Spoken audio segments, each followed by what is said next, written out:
दोस्तों, क्या आपने गौर किया है कि प्रधानमंत्री मोदी की रैली में बिना राहुल गांधी का जिक्र हुए पूरी ही नहीं होती। मतलब जैसे मोदी की rally is equals to Rahul का नाम। अब सवाल ये है क्यों?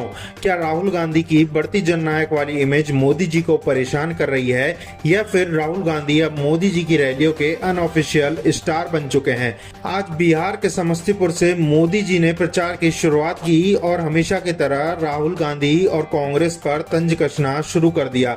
राहुल का नाम लिए बिना उनका जिक्र हुआ और इस बार जननायक शब्द पर। अब कांग्रेस आईटी सेल राहुल गांधी को जननायक कह रही है। वो नेता जो जनता के बीच दिखे, लोगों से मिले, बातचीत करे, गरीबों के बीच जाए, यानी लोगों का नायक। लेकिन मोदी जी ने इस पर सीधा वार किया और कहा जननायक शब्द कर्पूरी ठाकुर के लिए था, कांग्रेस इस शब्द की चोरी कर रही है। सुनने में बात सही लगती है, कर्पूरी ठाकुर बिहार के जननायक हैं, इसमें कोई दो राय नहीं है। लेकिन जननायक शब्द की चोरी का इल्जाम लगाने वाले मोदी जी शायद खुद भूल गए हैं। उनकी अपनी पार्टी बीजेपी सालों से मोदी जी को जननायक कहती आ रही है। 2023 में ही बीजेपी के ऑफिशियल हैंडल से ट्वीट किया गया, देश के जननायक को जन्मदिन की हार्दिक शुभकामनाएं। अरे भाई, अगर राहुल गांधी के लिए जननायक शब्द चोरी है तो मोदी जी के लिए वह शब्द पवित्र कैसे हो सकता है? तो सवाल उठता है कि ये चोरी आखिर कौन कर रहा है, कांग्रेस या बीजेपी? अब आते हैं रैली के दूसरे हिस्से पर, जहां हर बार की तरह मोदी जी और नीतीश कुमार पब्लिक को ऐसे डांट रहे हैं जैसे वो जनता नहीं कोई स्कूल के बच्चे हों। नीतीश कुमार महिलाओं से कह रहे हैं हाथ उठाओ, जोर से बोलो, मतलब रैली में जनता नहीं कोई परेड चल रही हो।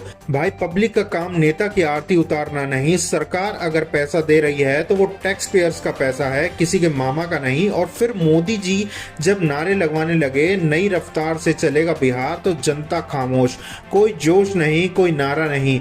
कभी ऐसा दौर था मोदी जी रुक जाते थे क्योंकि पब्लिक चिल्लाना बंद नहीं करती थी। अब हाल ये है कि मोदी जी बोलते हैं और मैदान में सन्नाटा। अब बात आई परिवारवाद की, मोदी जी का पसंदीदा टॉपिक।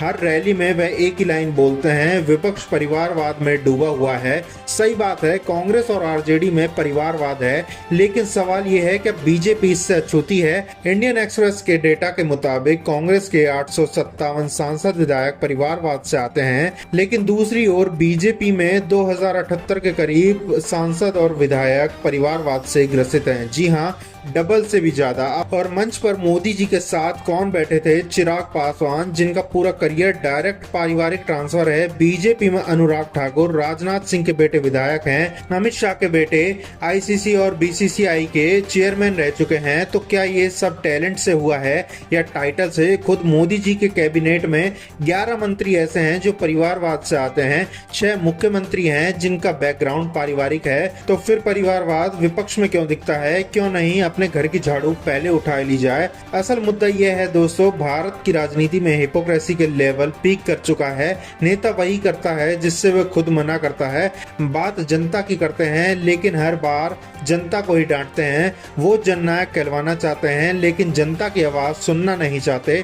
तो चाहे राहुल गांधी हो या नरेंद्र मोदी, अगर जननायक कहलवाना चाहते हैं तो उन्हें जनता की नजरों में जननायक बनना पड़ेगा, ना कि पार्टी के सोशल मीडिया हैंडल पर। तो दोस्तों, अब बारी आपकी है। क्या आपको लगता है कि मोदी जी की रैलियों में राहुल गांधी का जिक्र अब मजबूरी बन चुका है? और क्या परिवारवाद पर दिया ज्ञान सिर्फ दूसरों के लिए है, अपने लिए नहीं? कमेंट बॉक्स में जरूर लिखिए। वीडियो पसंद आई तो शेयर करिए, चैनल को सब्सक्राइब करिए, क्योंकि सवाल पूछना ही असली देशभक्ति है।